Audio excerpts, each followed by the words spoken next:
আমিও একটা সময় সকলের কাছে ভালোবাসা চেতাম। সকলের কাছে ভালোবাসা পাওয়ার জন্য কত কিছু না করেছি। কোনোদিন তাদের কাছে নাম পাইনি। প্রণাম তো দূরের কথা, শুধু বদনামটাই বেশি করে পেয়েছি। তাই আমি ভেবেই নিয়েছি কোনোদিন আর তাদের কাছে ভালো হতে চাই না। এখানে এসে আমি একটা জিনিস ভালো করে শিক্ষা পেয়েছি, মানুষ কোনদিন আপন হয় না। মানুষের কাছে সবথেকে বড় ইম্পোর্টেন্ট হচ্ছে টাকা। টাকা ছাড়া কেউ কারো কাছে মূল্য নেই। এখানে না আসলে আমি হয়তো এই জিনিসটা কোনোদিনই বুঝতে পারতাম না। এখানে এসে আমি অনেক কিছু শিখতে পেরেছি। তার থেকে বড় কথা হচ্ছে, তুমি যদি কারো কাছে অপছন্দের পাত্র হয়ে থাকো, তাদের জন্য ভালো কিছু করে কোনোদিন লাভ নেই। তুমি যেটাই ভালো করবে না কেন, তোমার ভালো দিকটা কিন্তু তারা সবসময় নেগেটিভ বের করার চেষ্টা করবে। আমরা যাকে অপছন্দ করি তাকে কিন্তু কোনোদিনই মেনে নিতে পারি না। কারো কাছ থেকে সম্মান পেতে গেলে সবার আগে ভালোবাসাটা অর্জন করতে হয়। পৃথিবীতে রক্তের সম্পর্ক ছাড়া কিছু কিছু সম্পর্ক আছে। এই যেমন ধরো স্বামী স্ত্রীর ভালোবাসার সম্পর্ক। আমরা কিন্তু স্বামী স্ত্রীর ভালোবাসার সম্পর্কে ভালোবাসার মায়াটানে কিন্তু সারাটা জীবন কাটিয়ে দিয়ে যায়। So hello everyone, good morning.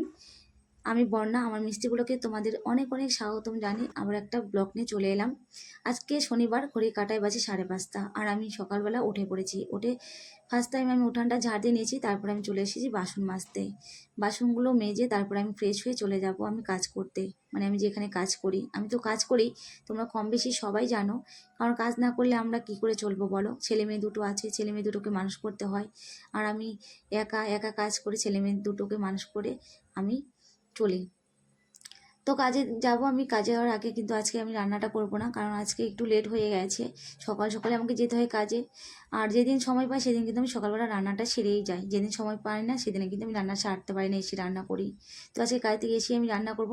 তোমাদের সাথে দেখো কথা বলতে বলতে কিন্তু আমার প্রায় কাজকর্ম মানে সারা হয়েই যাচ্ছে। থাল বাসনগুলো মেজে আমি এখন ধুয়ে নেব, ধুয়ে তারপরে কিন্তু আমি বাসনগুলো রেখে দেবো।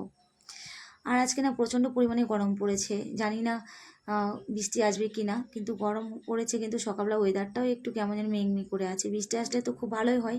মানে প্রচণ্ড পরিমাণে গরম পড়েছে, আর সবাই কিন্তু এই গরমে অস্থিরতা বোধ করছে। তা আমি তো খুবই অস্থিরতা বোধ করছি। কাজের থেকে এসে রান্না করতে হয়, আর কাজের থেকে এসে খুবই টায়ার্ড হয়ে পড়ি, জানো তো। মানে তখন আর কাজকর্ম করতে ইচ্ছা করে না, মনে হয় না যে আর রান্না করি। কিন্তু কী করবো বলো, কিছু করার নেই, করতে তো হবেই। কারণ যেহেতু আমি একা, আর আমার তো করার মানুষও নেই।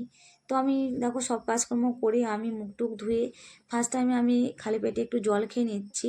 কারণ এর আগে আমার পাথর হয়েছিল পেটে, কিডনিতে, সেই জন্য কিন্তু আমাকে ডাক্তার খালি পেটে জল খেতে বলেছি। তখন থেকে কিন্তু আমি খালি পেটে জল খেয়ে নিই।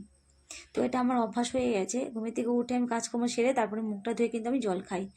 তো আমি কাজে চলে গিয়েছিলাম, কাজ থেকে এসে দেখো আমি রান্নাটা সেরে নিচ্ছি। আর আমি রান্না করছি, মাছ নিয়ে এসেছিলাম ওই চারাপোনা মৃগেল মাছ। তো মৃগেল মাছটা আমি ঝোল করে নিচ্ছি। তো 250 মতো নিয়ে এসেছি 30 টাকা দিয়ে। যে মাছটা সব থেকে কম দামে সেই মাছটা কিন্তু আমরা সবসময় খেয়ে থাকি। আর প্রত্যেক দিন আমরা মাছ কিনতে পারি না, সপ্তাহে ধরো একদিন নিয়ে আসি, কোন সপ্তাহে আনিই না, এরকম আর কি। 15 দিন পরে একদিন, কোনো মাসে হয়তো একদিনও হয়, এরকম আমাদের হয়। তোমরা তো বুঝতেই পারছো আমাদের টাকার অভাব, সেই জন্য।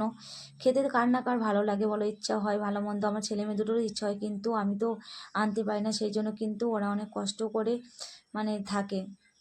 আর আমাকে সবসময় বলে যে মা তুমি যা আনবা আমরা তাই খাবো। কোনো সময় মুখ ফুটে বলে না যে আমরা ভালো মন্দ খাবো, ভালো মন্দ আনো।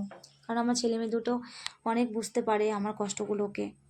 তো দেখো আমার রান্নাটা কমপ্লিট হয়ে গেছে। এখন আমি গ্যাসের এই জায়গাটা পরিষ্কার করে নিচ্ছি, কারণ এই জায়গাটা চিটে ভাব হয়ে যায়। আর আমি যখনই রান্না করি না কেন, গ্যাসের এই জায়গাটা আমি পরিষ্কার করে তারপর কিন্তু আমরা খাওয়া দাওয়া করি। আর পরিষ্কার না করলে আমার মনটা একদমই ভালো লাগে না, মনটা মনে হয় কীরকম যেন অপরিষ্কার অপরিষ্কার লাগে। আর আমি বিশেষ করে আমার যতই কাজের প্রেশার পড়ুক না কেন, আমি যে সব কিছু কিন্তু টিপটপ রাখার চেষ্টা করি। বাড়িঘর বলো বা রান্নার দিকে বলো, সব কিছুতেই। আমি হয়তো নিজে অতটা টিপটপ হয়ে থাকে না, কিন্তু কাজকর্ম কিন্তু আমার খুবই পরিষ্কার পরিচ্ছন্ন। তো আমি রান্নাটা সেরে মেয়েকে বললাম ভাতটা বেড়ে নে, মেয়ে ভাতটা বেড়ে নিল। তো আজকে আমার ভাত বাড়ারও এনার্জি ছিল না, প্রচণ্ড পরিমাণে গরম লাগছে। আমি তো ঘেমে একাকার হয়ে গেছি, তোমরা দেখতেই পেলে রান্না করতে করতে। আর ম্যাক্সিমাম গরম পড়েছে।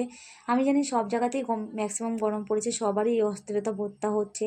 তাতে বড় কথা হচ্ছে আমি কাজ করি, সেই জন্য কিন্তু আমার গরমটা একটু বেশিই লাগে। যারা বাড়িতে থাকে তাদের হয়তো একটু গরমটা কম লাগে।